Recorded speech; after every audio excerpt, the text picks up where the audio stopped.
ñëwaat léegi du ma xeex ak yow kilifa nga du ma la laal takkaatal nga bëgg da wax nga ñuula sa bopp di woote suga dagi. Mon cher, avant de parler, il faut d'abord tourner la langue 1000 fois et choisir le lieu, le moment et la situation adéquate. Là, tu as réussi à intimider les autres, mais pas Toch. Déjà, il n'est pas élève et il a le verbe plus corsé que toi. Il a un verbe dangereux. Fais très attention. Kati la ñuy waxal, on ne parle pas de toi. Je pense que tu as eu ta dose. Et que vous tu feras attention à Toch. Mande sama bop. Dina def attention ci mom. En tout cas, Toch, de jour en jour, d'épisode en épisode, il continue toujours de nous satisfaire. Non, man, j'aime carrément sa façon de s'y prendre. Oui, ça se voit que en réalité, c'est un comédien, mais comme il assure bien son rôle. Il aurait pu avoir des comédiens à qui on aurait attribué ce rôle et que d'une réussir à la lettre. Mais là, ça se fait très bien. Oui, artiste, acteur, et fonce, ça ira. Waouh, c'est dans la story. Mais parlons toujours de la situation avec Cathy. Voilà, en tout cas, Maïcha se met carrément sur ton chemin. Et de la maïdara, de la maïnada, ça se voit que c'est la guerre entre vous. Waouh. Parce que, en tout cas, elle est toujours sur la défensive, comme quoi que Nangoul connecte avec yo. Et ça se voit que Virginie, Yen Nyar, vous vous rapprochez de jour en jour. Même si Fabi vient de s'y rajouter, malgré elle, parce que juste elle veut faire plaisir à Virginie, mais quand même au fond d'elle, elle n'est pas trop d'accord, elle n'est pas trop pour cette amitié. Voilà, parce que déjà, puis, Toch avoué que ni Cathy Momoko cambré devant tout le monde, vous voyez sa réaction, comment elle a réagi, comme quoi, le deug, et que Cathy, elle n'est pas sincère. Il y a aussi Fatel qui dit ça, que est-ce que vraiment Cathy, elle n'a pas quelque chose, elle n'a pas un plan en cachette, pour dérouler pour juste atteindre bien des choses, pour viser. Reste à voir. Est-ce que vraiment c'est la situation qui se pose? Voilà, on ne sait pas. Mais quand même, en ce moment, Cathy, elle a l'air d'une faible, d'une perdante. Et je ne pense pas qu'elle puisse avoir quelque chose à mijoter, voilà, en cassette et tout. Peut-être aussi parce qu'elle est dangereuse, comme on la connaît. Et aussi, elle a le toupet. Elle a le toupet. Ouais. Parce que, comme nous l'avons dit, le jour J, même si je fais qu'on beaucoup de sen cœur, son papa sax mënul tax ma sen cœur. En tout cas, elle a du cran. Mais bon, yalla parna. À ce qu'on voit, mon mouille quitter Stadam pour nous rejoindre Virginie. Maintenant, c'est Virginie qui a la barre, c'est elle qui conduit. Même pour les situations difficiles, c'est Virginie qui arrive à trouver des solutions. Et voilà, elle réussit à conduire Cathy chez Toch. Voilà, ce qu'une bonne personne, une bonne amie aurait pu faire, doit aussi faire. En tout cas, faut nek da nga wara di chercher jamm fan lay amé, xam nga, ngay bolé nit ñi di dajalé, xam nga, di bañ di xajalé. Et je pense que Toch ni mu mel ak Virginie dina mëna rousse lolu pour que mu baña semer la terreur ak Cathy, même si lolu amna aussi sàcc nako. Après def na collecte, c'est un mal nécessaire parce que tay di xaliss bobu non, je pense que bu sàcc bi amul won un de ces quatre, bon, plus jamais je ne pense pas que dina mësa am somme bu mel non, parce que rimbi je ne pense pas que mën nako indil une telle somme, à moins que mu def des années et des années, des décennies pour am somme bobu non.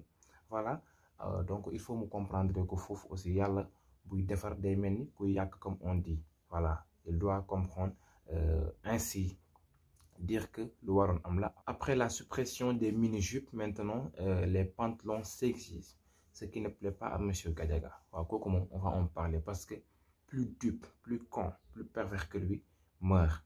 Et je pense que même si tu fais la perversité, même si tu joues à la perversité, quand même il faut avoir une façon de s'y prendre, être plus mature.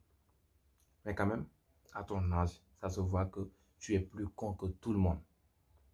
Et si tu ne fais pas attention, comme M. Sarro l'a dit, quand même, ça se voit qu'il cache quelque chose dont il ne veut pas que les gens le sachent. Même si Monsieur Sarr a eu en parler, mais il a juste léché la situation. Il n'a pas carrément dit de quoi il s'agit. Est-ce que vraiment il a eu à avoir à poser une tentative sur une élève?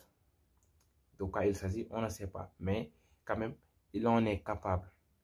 Et à ce qu'on voit, il tire sur tout ce qui bouge. Comme monsieur Nostress l'avait dit, que defal ndànk sinon cette fois-ci dañ lay tëj et que bu ñu lay tëj dañuy jël atu booy bi ak sa at boole ko diviser par 2 nga tëdd loolu comme peine. Je pense que waru woon sax diviser dañu war a def ñu boole ñaari at yëpp tëdd loolu nga tëdd ko, parce que la perversité, voilà, là moom ça doit être mort. Voilà, ça ne marche pas dans un établissement, surtout là où il n'y a que des adolescentes. C'est très grave. En tout cas, c'est bien fait d'avoir choisi ce genre de professeur qui existe partout dans les établissements. Si ce n'est pas le professeur de PS, ce soit le professeur d'une autre matière. Nous, on voit ce genre de professeurs. Et le plus pire, c'est que ces genres de professeurs dañuy essayer de collaborer avec les élèves pour que nous puissions doxal seeni ay mission.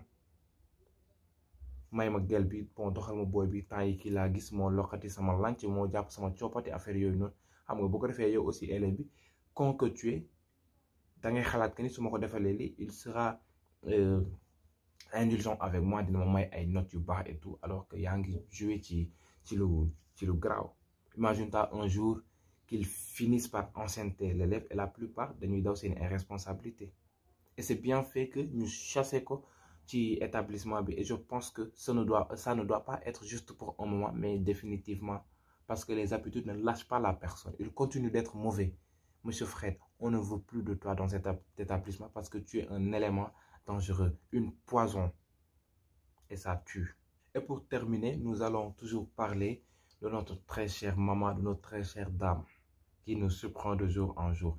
Et de jour en jour, d'épisode en épisode, on apprend sur sa personne, sur son audace.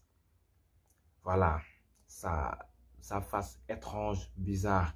Et à ce qu'on voit, c'est elle qui a demandé le divorce et non pas le père qui l'a licencié, comme ça, qui l'a répudié. Pourquoi elle a demandé le divorce? Est-ce qu'elle a été torturée?